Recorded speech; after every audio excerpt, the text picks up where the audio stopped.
Hello students. तो आज हम और आप मिलकर चालू करते हैं फ्लूइड मैकेनिक्स का एक चैप्टर है, एक सेक्शन है फिज़िक्स में जो काफ़ी इजी है।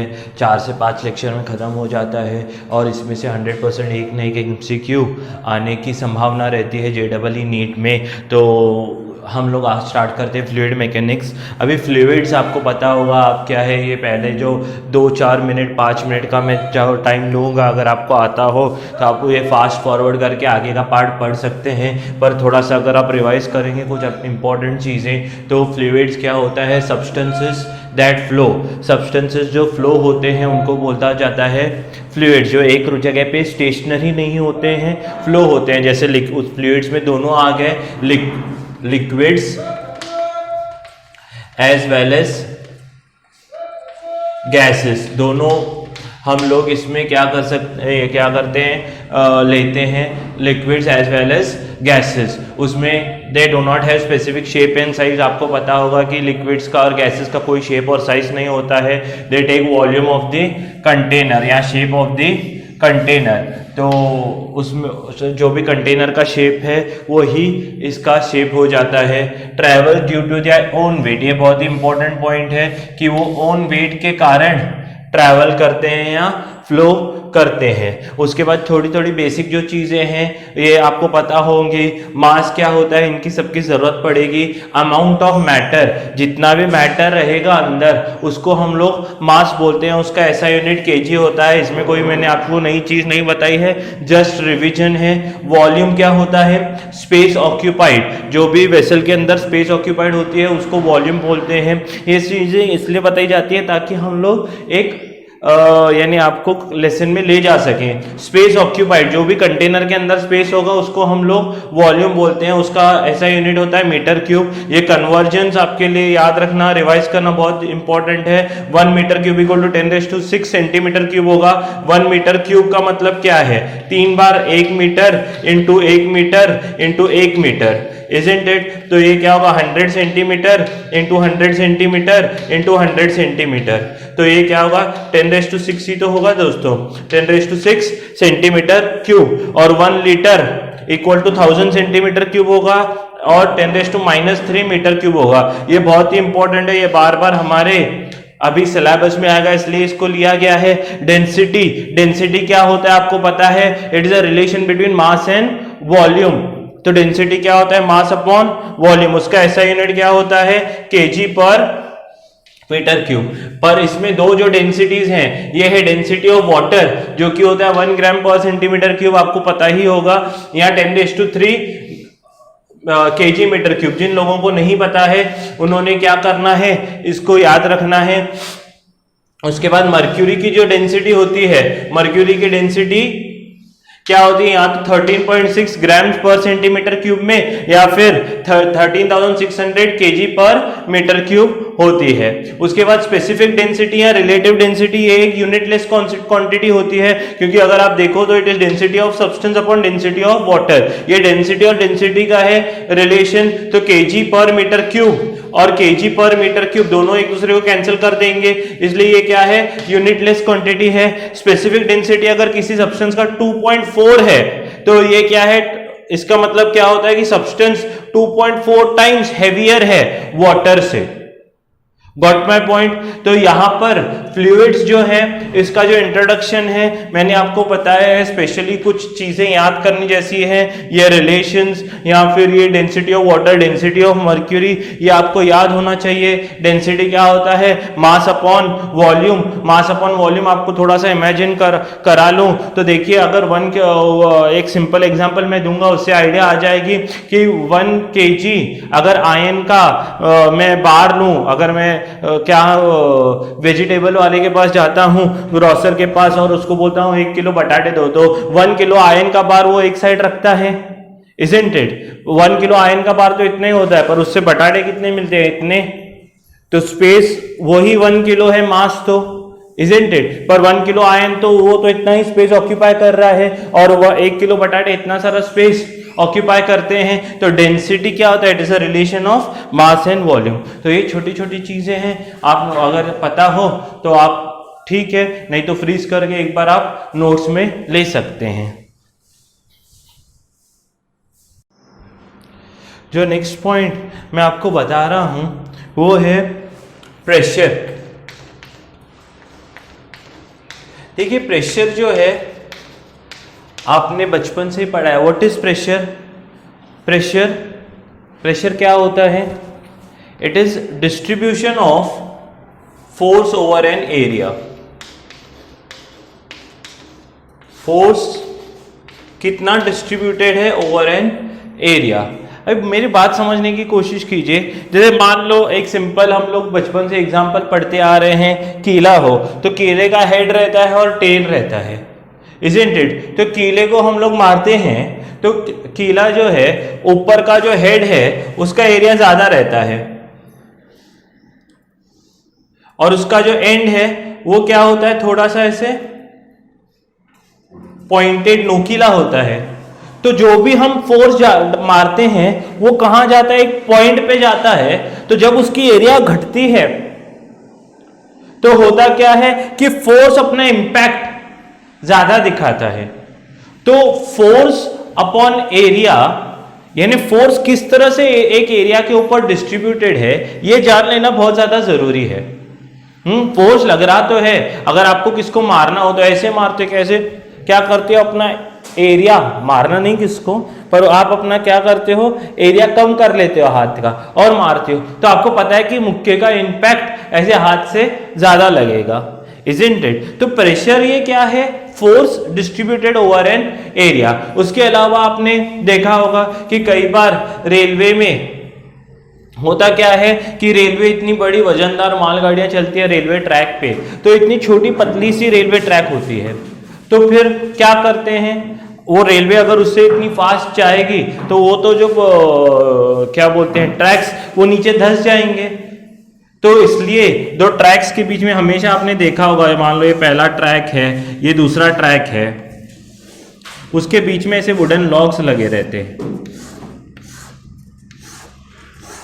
Isn't it? तो ये क्या करते हैं, ट्रैक उसके ऊपर चल रहा है रेलवे, तो वो क्या करता है, पूरा जो वेट है वो पूरे एरिया के ऊपर डिस्ट्रीब्यूट करता है। कई बार अगर बारिश के सीजन में आप अपने गाड़ी का स्टैंड किसी सॉफ्ट सॉइल पे लगाने की कोशिश करो, तो हम लोग अगर स्टैंड रुकता नहीं है तो हम लोग क्या करते हैं, एक फ्लैट पत्थर लेते हैं, इजंट इट? ये मान लो आपकी साइकिल हो, हाँ ये तो अगर आपका स्टैंड नहीं लगता हो ऐसे सॉफ्ट सॉइल में, वो साइकिल गिर जाती है, तो हम लोग क्या करते हैं, इसके नीचे एक छोटा सा पत्थर लगा देते हैं ताकि वो क्या कर सके, गाड़ी उस पे साइकिल पे रुक सके। हाँ, गाड़ी क्या कर सके, साइकिल के ऊपर जो साइकिल है वो पत्थर के ऊपर वो रुकती है। तो ये भी क्यों होता है, क्योंकि ये जो फोर्स है, इसका वेट है, ये पूरे इतने एरिया पे डिस्ट्रीब्यूटेड होता है। तो फोर्स लगना एक बात है और वो किस तरह से एरिया पे डिस्ट्रीब्यूटेड है उस तरह से वो इफेक्ट दिखाता है। तो ये किसने यानी क्वांटिटी, फिजिकल क्वांटिटी है जो रिलेशन दिखाती है कि how force is distributed over an area. अगर बहुत ज्यादा फोर्स एक छोटे से एरिया पे डिस्ट्रीब्यूट होगा तो उसकी इंटेंसिटी क्या हो जाती है, बहुत ज्यादा हो जाती है और वो इंपैक्ट अपना मैक्सिमम दिखा सकता है। तो मैंने आपको नील के एग्जांपल से समझाया, ये ट्रेन के, साइकिल के मैंने एग्जांपल से आपको बताया। अगर हमको सेब भी काटना है तो हाथ से काटते हैं क्या, हम लोग क्या करते हैं, नाइफ यूज करते हैं। अभी नाइफ पे फोर्स तो हमारी हाथ ही लगा रहा है, पर हमारा हाथ क्या करता है, अभी पूरा जो फोर्स है वो नाइफ के पॉइंटेड एंड के ऊपर जाके कॉन्सेंट्रेट होता है। यानी बहुत सारा फोर्स एक छोटे से पॉइंट पे लग रहा है, छोटे से एरिया पे लग रहा है, तो क्या होगा, वो अपना इफेक्ट मैक्सिमम दिखाएगा, इजंट इट? तो मैंने 4 एग्जांपल्स बताया, आयन नेल का बताया, एप्पल का बताया, अपना साइकिल का बताया। तो this tells us how the force is distributed over an area. So pressure is a physical quantity that gives us how the force is distributed over an area. अभी force आपको पता है, फोर्स कैसा quantity है, scalar है कि vector है? Force तो क्या है, वेक्टर क्वांटिटी है। एरिया भी आप सबको पता होगा, एरिया भी क्या होता है, it is a vector quantity. हाँ, एरिया वेक्टर क्वांटिटी होता है, इसलिए तो हम लोग वेक्टर में पढ़ते हैं एरिया ऑफ पैरेललोग्राम कैसे निकालते हैं। Area of parallelogram cross product of the sides of parallelogram निकालते हैं ना, इजंट इट। तो एरिया भी वेक्टर क्वांटिटी है, तो प्रेशर कौन सा क्वांटिटी होगा? वेक्टर नहीं भाई साहब, वेक्टर नहीं, वेक्टर ये रॉन्ग आंसर है, ये होगा स्केलर। क्यों सर, वेक्टर ने वेक्टर को मार दिया क्या? नहीं, इसका रीजन ये नहीं है। जब भी प्रेशर की बात चलती है हम कोई भी फोर्स नहीं लेते हैं। प्रेशर की जब भी बात चलती है हम कोई भी फोर्स नहीं लेते हैं। जैसे मान लो कि ये फोर्स है F, ये एरिया पर कौन सा प्रेशर लगाएगा? पूरा का पूरा लगाएगा प्रेशर। पर अगर मान लो कोई फोर्स मैंने ऐसे ले लिया, मैंने कोई फोर्स ऐसे ले लिया एंगल थीटा पे, क्या ये वाले फोर्स के दो कंपोनेंट्स आएंगे? कौन कौन से? एक नीचे की तरफ F cos थीटा और एक ऐसा और एक ऐसा F sin theta, isn't. तो प्रेशर कौन लगा रहा है? F cos थीटा की F sin थीटा। जमीन पे प्रेशर कौन लगा रहा है? अगर मान लो एरिया A होती तो जमीन पर प्रेशर तो F cos थीटा लगा रहा है। तो जब भी मैं प्रेशर लेता हूं तो I will take F cos theta in this case, इस केस में। पर असलियत में जो प्रेशर होता है हमेशा it is force perpendicular upon area. Force का परपेंडिकुलर कंपोनेंट, फोर्स का जो एरिया पे परपेंडिकुलर है, फोर्स का परपेंडिकुलर कंपोनेंट अपॉन एरिया का मैग्नीट्यूड। इसमें कोई भी डायरेक्शन, प्रेशर हमेशा परपेंडिकुलर टू द सरफेस लगता है। इट इज, उसका डायरेक्शन फिक्स्ड है, परपेंडिकुलर टू द सरफेस, इसलिए इसको स्केलर बोला गया है। It is always perpendicular to the surface. और इसका ऐसा यूनिट क्या होगा? न्यूटन पर मीटर स्क्वायर, या इसको पास्कल नामक साइंटिस्ट ने डिस्कवर किया था तो इसको पास्कल भी बोलेंगे। तो 1 pascal equal to 1 Newton per metre square होता है दोस्तों। 1 pascal equal to 1 Newton per metre square होता है। That is very important. तो ये यानी ये स्केलर क्वांटिटी होता है, ये ध्यान में रखना है। ये हमेशा फोर्स कोई भी फोर्स नहीं, पर फोर्स का परपेंडिकुलर कंपोनेंट ही लेना होता है। ऐसा यूनिट क्या होता है? 1 न्यूटन पर मीटर स्क्वायर। तो ये प्रेशर के बारे में पूरी जानकारी है और पूरा चैप्टर लगभग प्रेशर के ऊपर चलेगा, तो आपको ये सब चीजें जान लेना बहुत ही ज्यादा इंपॉर्टेंट है। तो स्क्रीन पॉज करके ये भी लिख सकते हैं आप।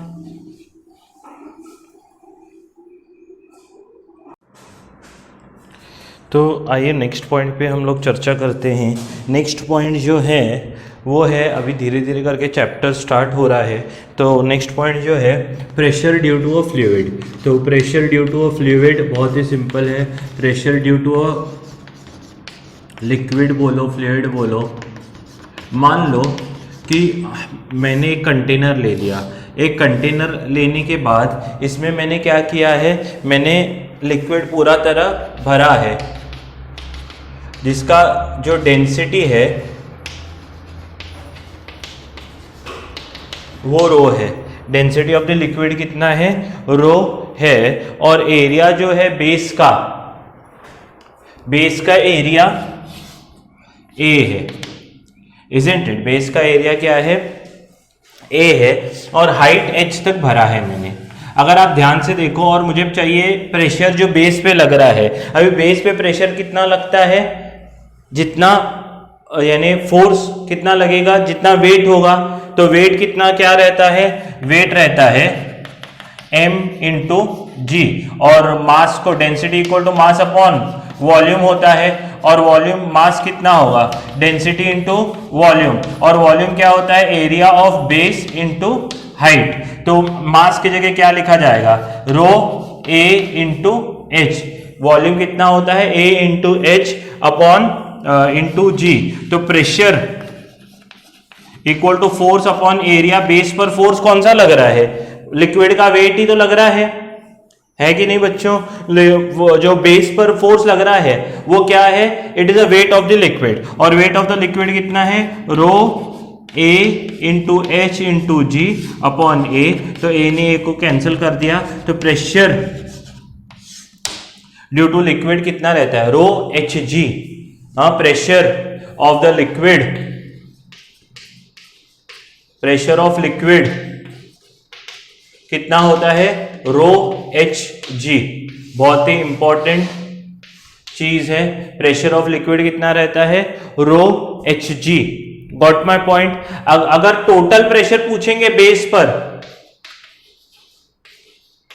Total pressure at the base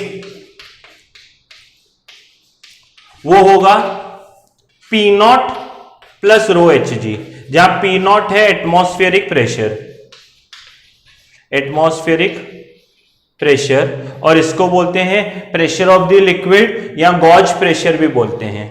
क्या बोलते हैं? दूसरा नाम क्या है? Gauge pressure.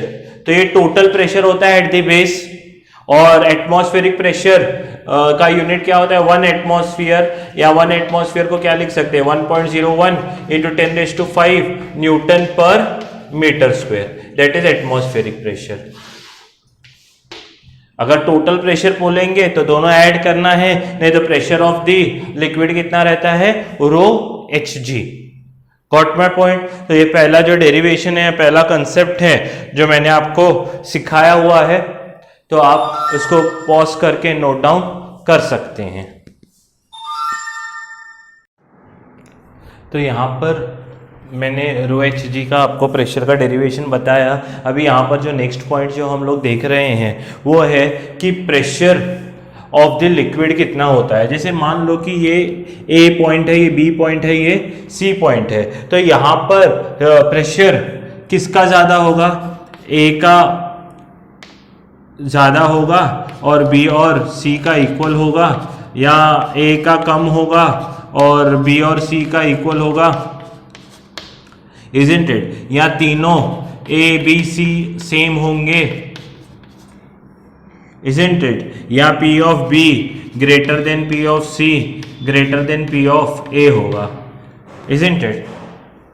देखिए, स्क्रीन पॉज करके आप सोच सकते हैं, ये ए का हाइट इतना है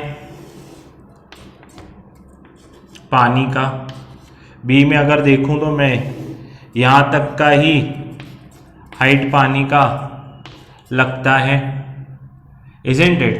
ये H है, और C को भी या मान लो कुछ H2 होगा, तो किसका यानी प्रेशर ज़्यादा होगा?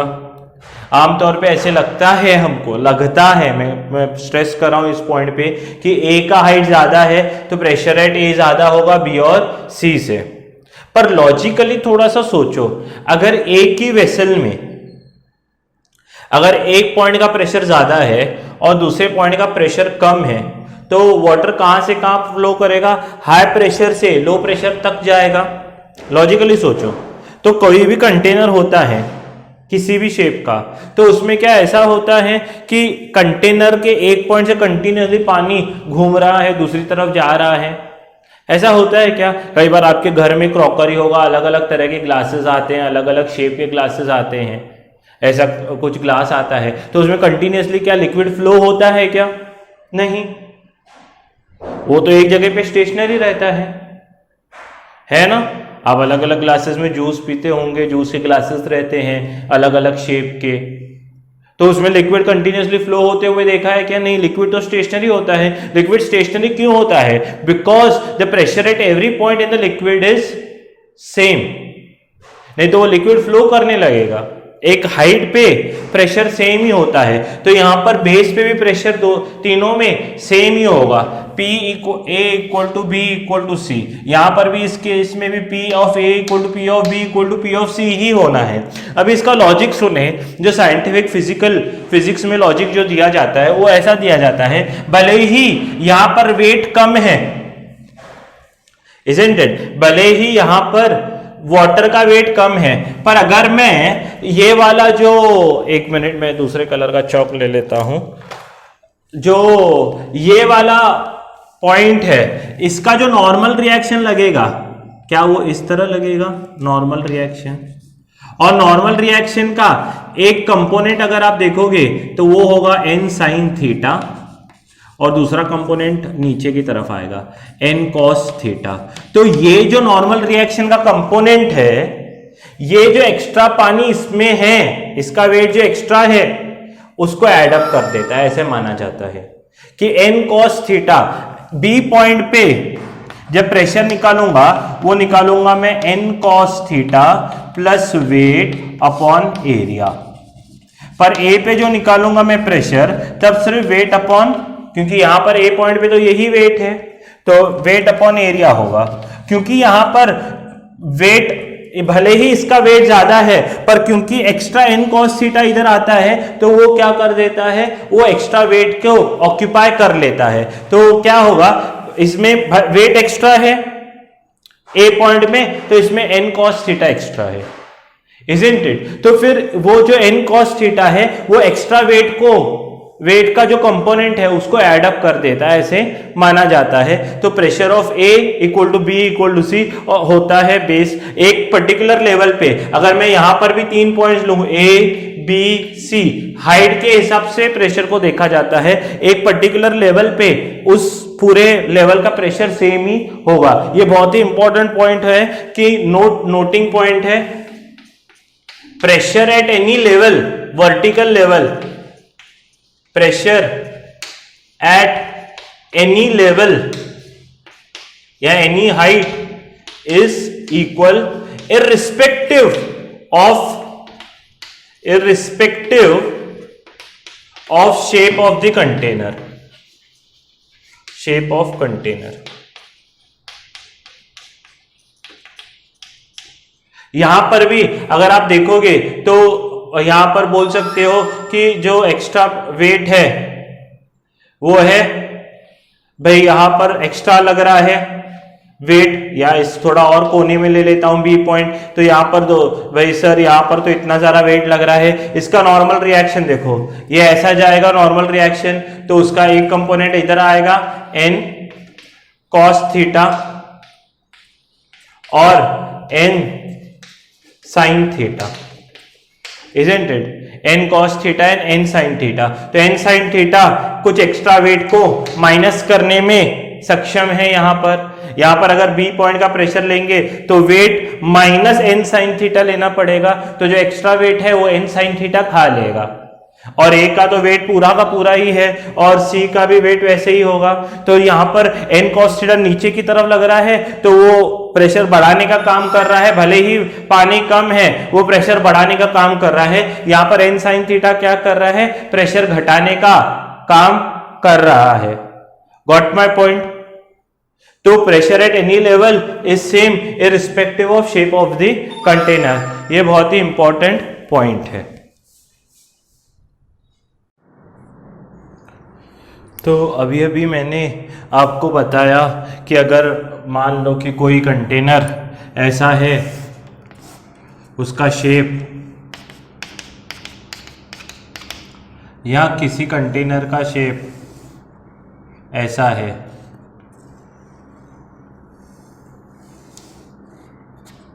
अगर एरिया दोनों का हाइट h है तो प्रेशर क्या लगेगा, उस लेवल पे उतना ही लगेगा। तो हाइट पे प्रेशर डिपेंड होता है, शेप पे नहीं। दूसरा पॉइंट, अगर मान लो कि दो कंटेनर है, एक कंटेनर है उसमें दो लिक्विड्स हैं, ये है डेंसिटी ρ1 का, ये डेंसिटी ρ2 का। तो प्रेशर ड्यू टू लिक्विड्स अभी क्या लगेगा, इसका हाइट है मान लो h1, इसका हाइट है h2, तो प्रेशर एट बेस कितना लगेगा, प्रेशर एट बेस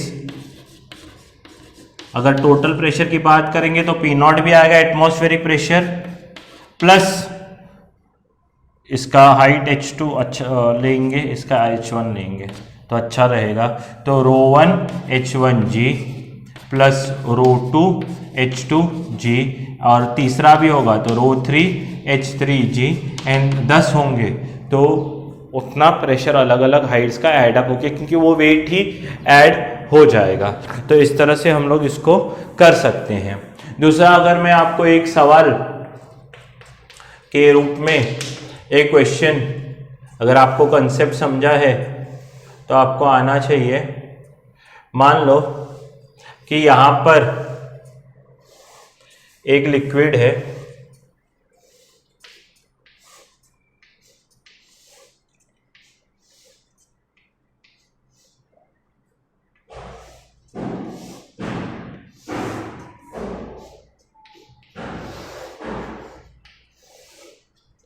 ऐसा कुछ शेप का वेसल है आपके सामने, और मैंने इसमें क्या किया है,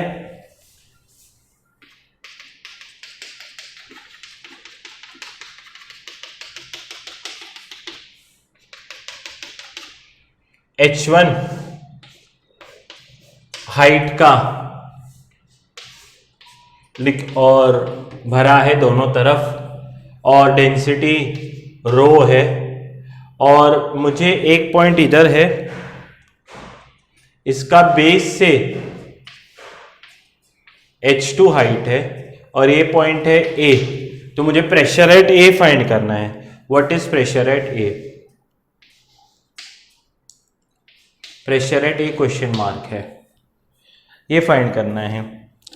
देखिए, प्रेशर एट A फाइंड करने के लिए आपको क्या करना होगा, बहुत ही सिंपल है। यहां पर टॉप पे कौन सा प्रेशर लग रहा है, P एट टॉप,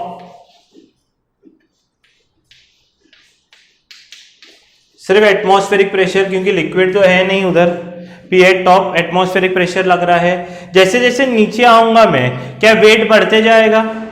आप कहीं से भी स्टार्ट कर सकते हैं, वेट बढ़ते जाएगा।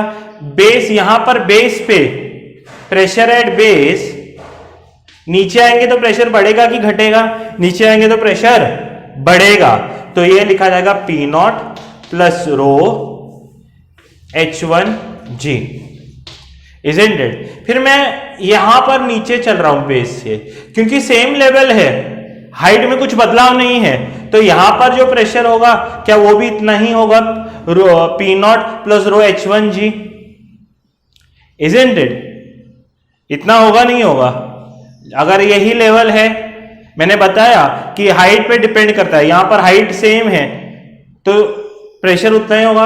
अभी मैं ऊपर चढ़ रहा हूं इस लेवल तक, जो A का लेवल है, तो मैं ऊपर गया तो हाइट क्या होगी, घटेगी, तो प्रेशर भी नीचे आते वक्त बढ़ता है, ऊपर जाते वक्त घटता है। तो जो A का लेवल है वहां पर प्रेशर होगा P0, क्योंकि वेट घटा ना, तो रो H1G माइनस रो H2G, ऐसे निकालते हैं pressure at A। Got my point? यहां पर ये हम लोग कर सकते हैं प्रेशर एट A। तो यहाँ पर हम लोग स्टार्ट करते हैं। ये हाइट है H है, ये 2 रो है, ये 3 रो है, इजंट इट? तो यहाँ पर 2 रो है, यहाँ पर 3 रो है, और यहाँ पर क्या है, प्लग है। तो प्लग जो है, अगर हम प्लग को निकालते हैं, ये इमिसिबल लिक्विड्स हैं, तो पूछा गया जब प्लग को हम लोग निकालेंगे, तो मैं पहले आपको सवाल समझाने से पहले आप डायग्राम को देख लो। ये 3 रो का लिक्विड है, ये एक लिक्विड है मान लो, और ये एक लिक्विड है, बीच में प्लग लगा हुआ है, इजंट इट? तो प्लग लगाने से पहले सिचुएशन ये है, तो जब प्लग निकाला जाएगा क्या लिक्विड शिफ्ट होगा? क्या लिक्विड शिफ्ट होगा? डेफिनेटली होगा। सोच के देखो कि यहां पर जो प्रेशर है वो कितना है, 3 रो GH, क्योंकि 3 रो है, ये हेवियर लिक्विड है ना, तो यहां पर प्रेशर कितना है, तो यहां पर 3 रो GH, H तो दोनों सेम है। यहां पर इस बेस पर, इसी लेवल में प्रेशर कितना होगा, 2 रो जी एच, तो ये हाई प्रेशर है, जोन वो रो प्रेशर है। तो प्लग जब निकालेंगे तो ये हाई प्रेशर से क्या लिक्विड लो प्रेशर की तरफ जाएगा, हैवियर लिक्विड से लोअर लिक्विड पे जाएगा। ये इमिसिबल लिक्विड है, यानी दोनों मिक्स होके एक लिक्विड नहीं बन जाएंगे, तो इमिसिबल लिक्विड है, कुछ नहीं करना है। और ये यही पूछा है कि शिफ्ट इन लिक्विड, हमको shift in liquid he question पूछा है। शिफ्ट तो होगा, मैंने लॉजिकली बताया, इधर प्रेशर इधर बेस पे 3 रो जी एच होगा, यहाँ 2 रो जी एच होगा। आपने देखा होगा कि यहाँ पर प्रेशर हाई है, यहाँ पर लो है, तो हाई प्रेशर से लो प्रेशर पे जाएगा। मान लो कि मैं आंसर का जो डायग्राम निकाल रहा हूं ऐसे निकाल रहा हूं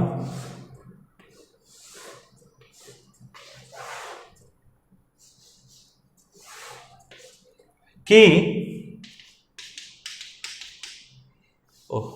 यहां से शिफ्ट हुआ, मान लो ये इतना नीचे आ गया, तो यहां नीचे आएगा तो ये भी इधर शिफ्ट होगा, तो लिक्विड यहां तक प्लग निकालने के बाद शिफ्ट हो चुका है, इमिसिबल है, इसलिए क्या है, बीच की लाइन मैंने दिखाई हुई है।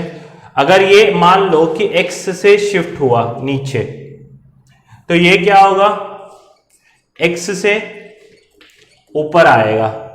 पहले h हाइट थी, तो अगर ये x से नीचे शिफ्ट हुआ तो ये पूरी हाइट क्या होगी, x प्लस एच, और ये कितनी होगी, x से नीचे शिफ्ट हुआ है तो h माइनस एक्स। पहले h हाइट थी, x से नीचे शिफ्ट हुआ तो h माइनस एक्स, तो ये इधर भी x शिफ्ट होगा, वो ऊपर x शिफ्ट होगा। तो ये हाइट पहले h थी, अभी x शिफ्ट हुआ तो h प्लस एक्स। अगर आप ध्यान से देखो तो अभी ये लेवल का और ये लेवल का जो प्रेशर होगा सेम होगा। मान लो मैं इसको मानता हूं A पॉइंट और इसको मानता हूं B पॉइंट, क्योंकि दोनों एक ही लेवल पे हैं, तो ये लिक्विड तब तक फ्लो होगा जब तक प्रेशर इक्वल नहीं हुआ होगा दोनों पॉइंट्स पे एक ही हाइट पे। तो P of A equal to P of B आएगा। P ऑफ A कितना है, इसका डेंसिटी कितना है, 2 रो G, हाइट कितना है H प्लस एक्स, और यहां पर कितना है 3 रो G H minus x. Got my point. तो रो ने रो को मार दिया, G ने G को मार दिया, तो ये 2H प्लस 2x है, तो 3H माइनस 3x है, तो ये इधर आया, तो 5x equal to 3H minus 2H होगा, तो x equal to H by 5, तो x इक्वल टू कितना होगा, h बाय 5।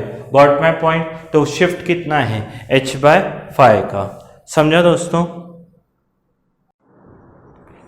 तो यहाँ पर एक डायग्राम है आपके सामने, यहाँ पर भी 3 लिक्विड्स हैं, ये रो है, ये 2 रो है, ये 3 रो है। तो डेफिनेटली आपको पता है कि ये हेवियर लिक्विड होगा, हाइट पहले दोनों की h है, तो ये नीचे शिफ्ट होगा, तो ये आगे शिफ्ट होगा, तो ये ऊपर शिफ्ट होने वाला है, इज़न्ट इट। तो फाइनल डायग्राम में आपके सामने ड्रॉ करता हूं।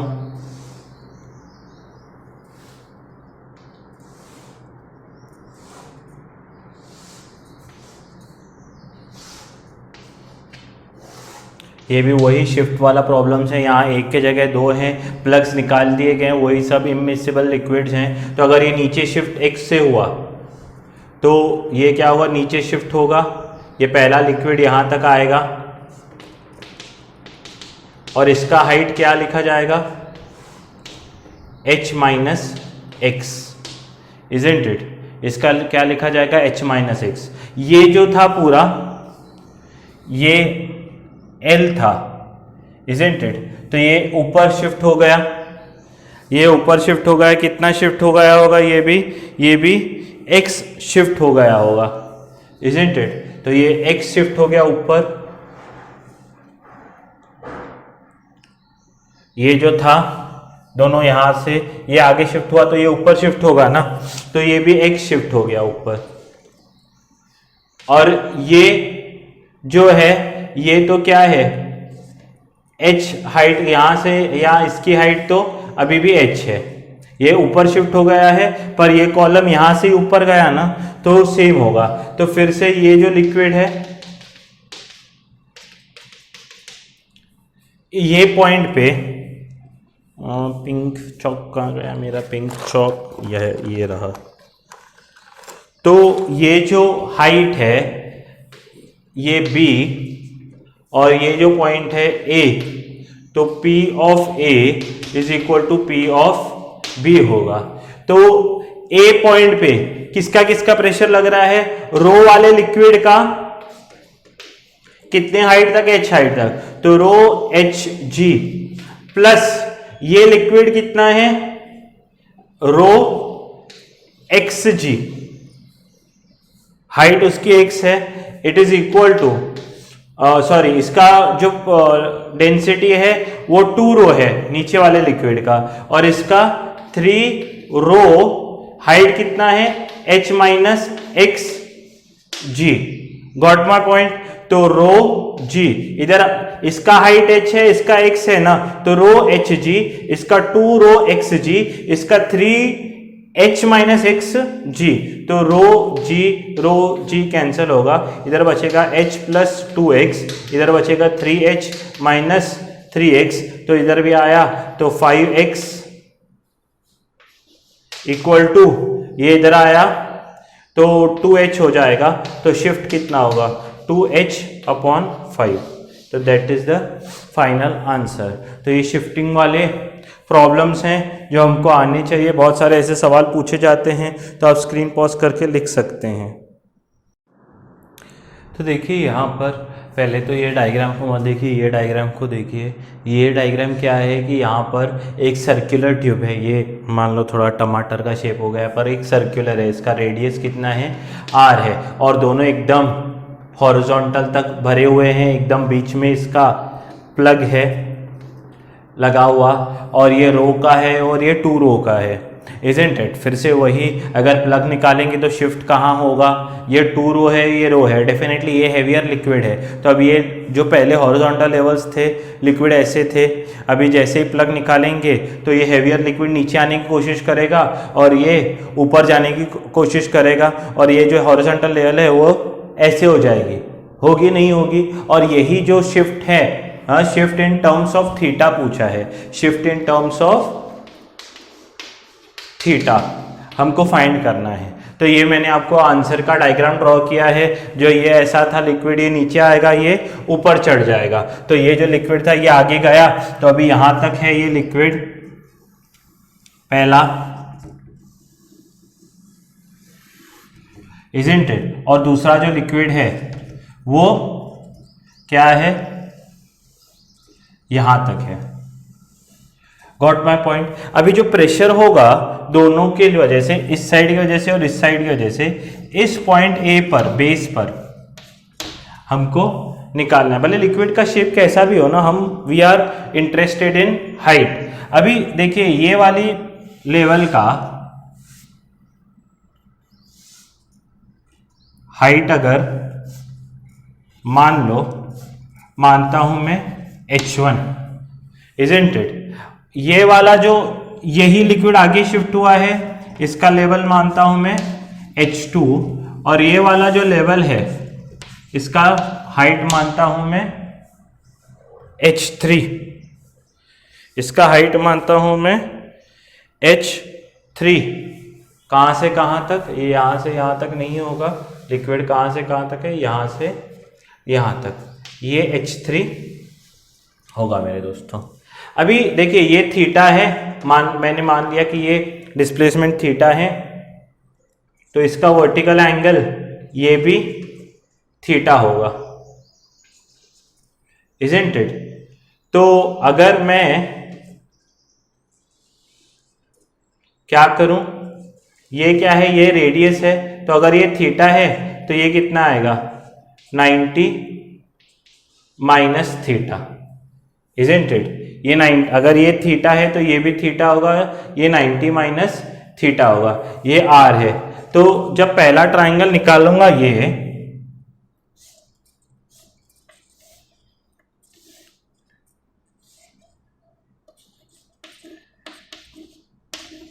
आर, तो ये क्या है? मान लो ये एक्स है, ये वाला पार्ट पहले पॉइंट के लिए, तो ये कितना आएगा? देखिए मैं निकालता हूं cos 90 माइनस थीटा, तो cos 90 minus theta equal to क्या होगा? x बाय आर, तो cos 90 minus theta sine theta होगा, तो R sine theta equal to x होगा। ये एक्स क्या है, आर साइन थीटा। ये टोटल कितना था, आर, ये पूरा रेडियस है ना, ये पूरा क्या है, रेडियस है। तो h1 हाइट क्या होगा, h1 हाइट होगा r में से x माइनस करो, ये x है ना, तो r में से x माइनस करेंगे तो ये क्या होगा, r minus r sign theta, ये h1 है। या r को कॉमन निकालता हूं, 1 माइनस साइन थीटा। पहले तो तीनों हाइट्स फाइंड करेंगे, उसके बाद h2 हाइट फाइंड करना है हमको, इजंट इट। तो x2 हाइट फाइंड करेंगे, x2 हाइट के लिए मान लो ये मैंने जोड़ दिया, इजंट इट। तो ये जोड़ने के बाद अगर फिर से क्या है कि अगर ये थीटा है, ये 90 माइनस थीटा होगा, तो ये क्या होगा, थीटा होगा, इजंट इट। तो मैं आपको एक चीज बताना चाहूंगा कि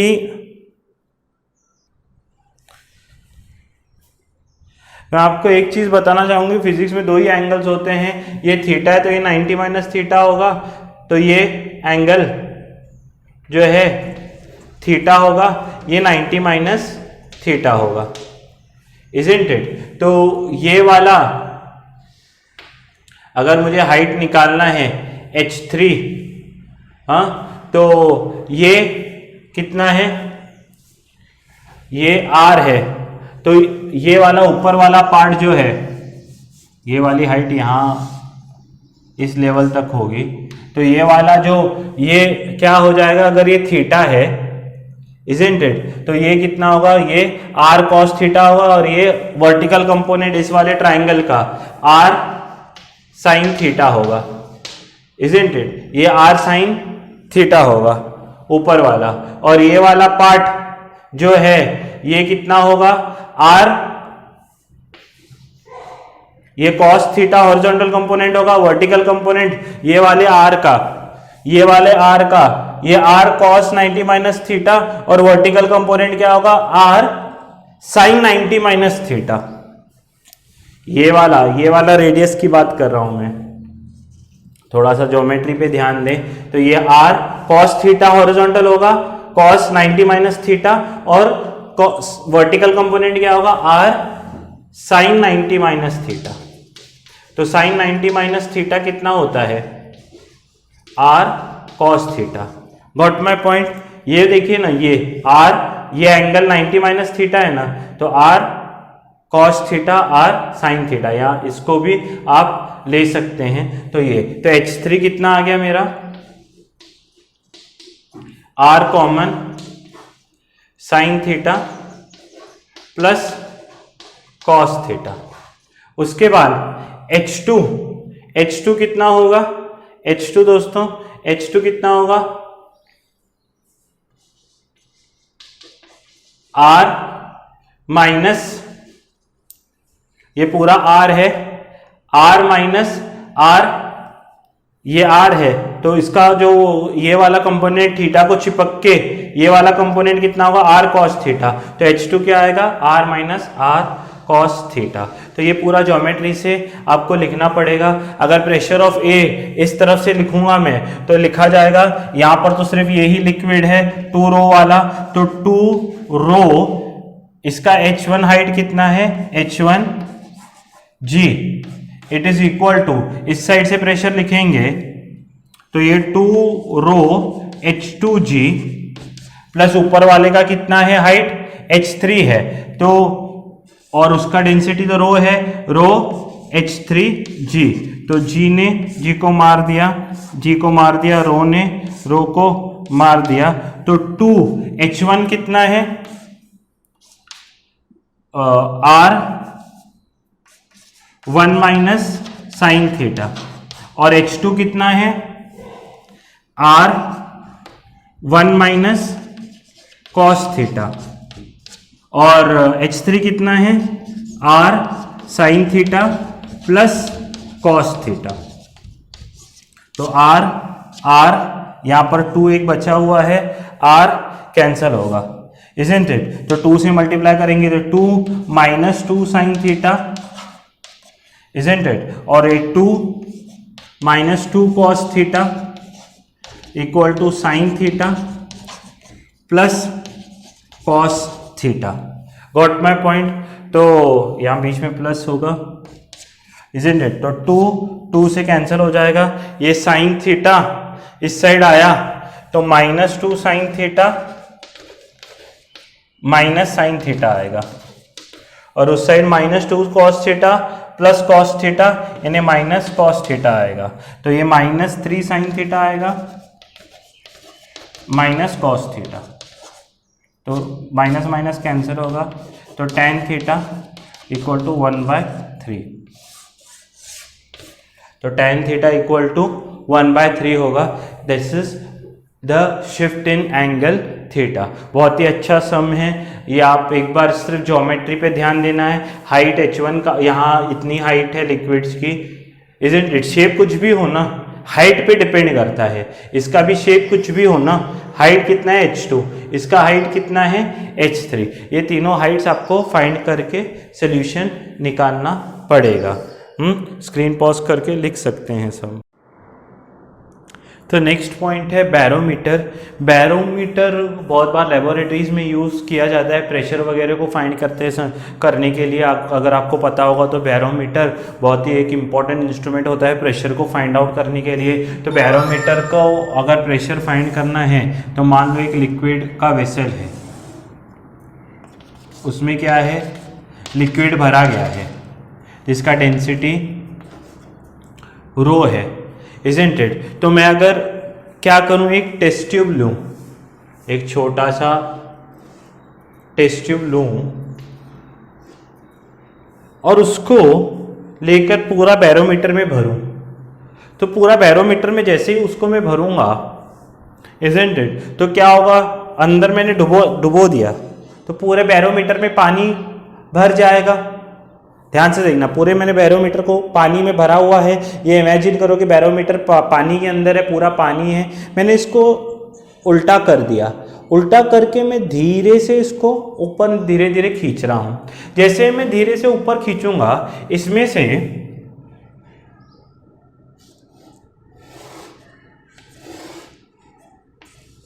जो पानी है वो बाहर फ्लो होते जाएगा। जैसे ही पानी, पहले तो बैरोमीटर पानी से भरा हुआ था, पूरा कंप्लीटली फिल्ड विथ वाटर था। जैसे ही मैंने उल्टा किया, पानी नीचे निकल रहा है। पानी नीचे निकल रहा है तो अभी होगा क्या कि पानी निकलने के बाद एयर तो अंदर गई नहीं है, क्योंकि ऑलरेडी पहले किससे भरा हुआ था, मैंने टेस्ट ट्यूब लिया था, पूरा धीरे से पानी से पूरा फिल्ड था, पूरा ही मैंने उसको पानी से भर दिया था। अभी लिक्विड में पूरा भरा हुआ है, बरोबर है? तो एयर को अंदर जाने की जरूरत नहीं, पानी में ही मैंने उल्टा किया और धीरे धीरे मैंने उसको निकाला। तो पानी जैसे ही फ्लो आउट होगा, ऊपर क्या बचेगा, वैक्यूम बचेगा। ऊपर क्या बचेगा, वैक्यूम बचेगा, इजंट इट? पानी जब यहां तक निकल चुका था तो इस पॉइंट पे प्रेशर कितना था, एटमॉस्फेरिक प्रेशर, और इस पॉइंट पे के ऊपर तो वैक्यूम था पूरा, इधर पानी है ही नहीं, पूरा पानी निकल चुका है यहां तक। तो यहां पर मान लो ये पॉइंट ए था और यहां पर पॉइंट बी था, इजंट इट? तो पॉइंट ए पर एटमॉस्फेरिक प्रेशर है, पॉइंट बी के ऊपर वैक्यूम है, तो यानी लो प्रेशर बेल्ट होगा। तो पानी कहां से कहां फ्लो होगा, ए से बी तक फ्लो होगा। कई बार आपने नहाते समय भी ऐसा, अगर आप यानी बकेट और जो अपना नहाने के लिए क्या बोलते हैं रहता है, तो उसको अगर आप उल्टा करोगे तो आपको दिखेगा कि थोड़ा सा पानी या ग्लास अगर आप लेके जो बकेट में ऐसे कर सकते हो एक्सपेरिमेंट, कांच का ग्लास लोगे तो थोड़ा सा जो पानी है वो ऊपर चढ़ जाता है, क्योंकि यहां पर क्या है, प्रेशर। ये पानी कब तक ऊपर चढ़ेगा, जब तक दोनों के अंदर, टेस्ट ट्यूब के अंदर और बाहर प्रेशर सेम नहीं हो जाता। तो टेस्ट ट्यूब के बाहर प्रेशर कितना था, रो, टेस्ट ट्यूब के अंदर प्रेशर कितना है, PO, एटमॉस्फेरिक प्रेशर है, अंदर रो HG, दोनों प्रेशर सेम हो गए तो ये पानी रुक जाएगा। तो P एटमॉस्फेरिक प्रेशर है तो 1.0 01 इंटू 10⁵ होगा, isn't it? Row of water कितना है 10⁵ SI यूनिट में डेंसिटी, और G तो 10 होता है, तो H तो ये 10⁴ और ये कैंसिल हो जाएगा, तो हाइट कितना होगा 10.1 मीटर। ये हाइट 10.1 मीटर यानी इतना पानी चढ़ेगा। 10.1 metre, it is not a joke दोस्तों। 10.1 मीटर यानी एक फ्लोर की हाइट लगभग 3 मीटर होती है। तो H अगर 10 मीटर है, इसका मतलब पानी कितना चढ़ा है ऊपर, 3 फ्लोर जितनी बिल्डिंग तक ऊपर चढ़ा है लगभग। तो इतना बड़ा तो टेस्ट ट्यूब ले नहीं सकते। तो साइंटिस्ट लोगों ने सोचा कि अच्छा ये प्रेशर तो ऐसे मेजर तो कर सकते हैं, पर क्या हो जाएगा, इतना बड़ा पानी तो नहीं ले सकते। तो फिर उन्होंने जो हेवीएस्ट मटेरियल है अवेलेबल, मर्क्यूरी, जिसकी डेंसिटी 13,600 है, तो वो यूज किया। तो जैसे ही आप वो यूज करोगे, सपोज इसके जगह मर्क्यूरी है, तो ये बाकी सब तो सेम वैसे ही रहेगा, और डेंसिटी की जगह आएगा 13,600 इंटू 10 इंटू हाइट। तो हाइट आता है ओनली 0.76 मीटर। ये हाइट लेना बहुत ही ज्यादा इजी है, या H = 76 सेंटीमीटर। कई बार ऐसे दिया जाता है केमिस्ट्री में कि pressure of the gas is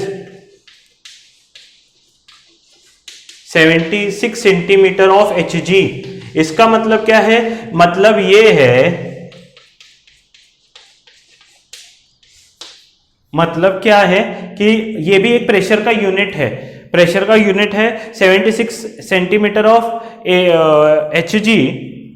तो ये कितना है, इसका मतलब क्या है कि अगर वो गैस का प्रेशर हम लोग फाइंड करेंगे बैरोमीटर से, तो मर्क्यूरी की हाइट कितनी चढ़ेगी 76 सेंटीमीटर। थोड़ा सा फील ले लो, यही है। अगर मैं इसको क्या करूंगा, किसी गैस से कनेक्ट करूंगा, हाँ, अगर मैंने वाटर यानी बाहर क्या रखी, गैस रखी, मैं अभी उसका भी एग्जांपल लूंगा, तो ये जो हाइट चढ़ेगी वो कितनी चढ़ेगी, वो 76 सेंटीमीटर ऑफ Hg। मतलब क्या होता है, if height pressure is given in height of mercury, मतलब आपको प्रेशर कैसे फाइंड करना है, रो Hg लेकर फाइंड करना है, isn't it? 76 centimetre of Hg का मतलब क्या है कि अगर उस गैस को हम मर्क्यूरी के साथ कनेक्ट करेंगे, तो उस गैस के प्रेशर के कारण मर्क्यूरी ट्यूब में कितना चढ़ेगी, 76 सेंटीमीटर चढ़ेगी। अगर ऐसे बोला गया pressure of gas is 40 centimetre of Hg, यानी अगर उस गैस को मर्क्यूरी ट्यूब के साथ कनेक्ट किया गया, तो मर्क्यूरी का ट्यूब कितना ऊपर जाएगा, 40 सेंटीमीटर ऑफ Hg जाएगा। तो ये भी एक प्रेशर का यूनिट की तरह लिया जाता है, और जो H है हमेशा प्रेशर काउंट करने के लिए उसको रो Hg में पुट करके हम लोग फाइंड कर सकते हैं। That is very important thing to be noted here. Got my point?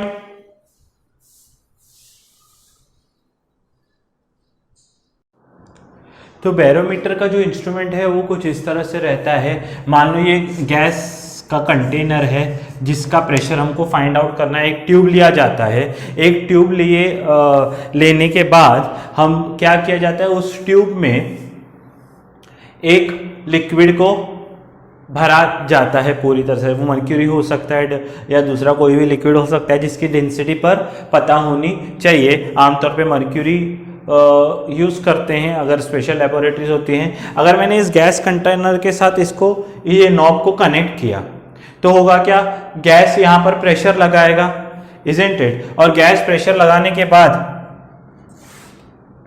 थोड़े टाइम के बाद ये फिगर ऐसा हो जाता है।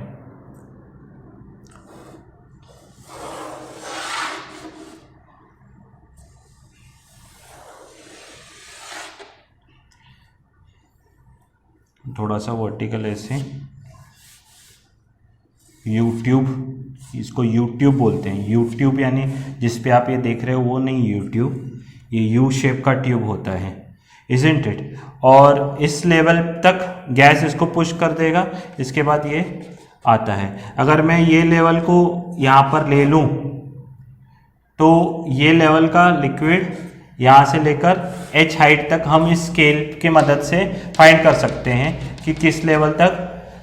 तो आपको पता है कि ये लेवल पे और ये लेवल पे प्रेशर सेम होना चाहिए। ये लेवल पे प्रेशर किसका लग रहा है, गैस का, तो P of gas is equal to, ये लेवल पे प्रेशर किसका लग रहा है, P0 एटमॉस्फेयर का, प्लस रो जी एच। तो ऐसे हाँ, आपको पी नॉट तो पता है एटमॉस्फेरिक प्रेशर, रो जी एच से अगर डेंसिटी पता है तो उसका भी प्रेशर फाइंड करके, और इस तरह से बैरोमीटर के हेल्प से आप लोग क्या करते हो, प्रेशर ऑफ गैस फाइंड कर सकते हैं। तो that is an application of barometer. Got my point?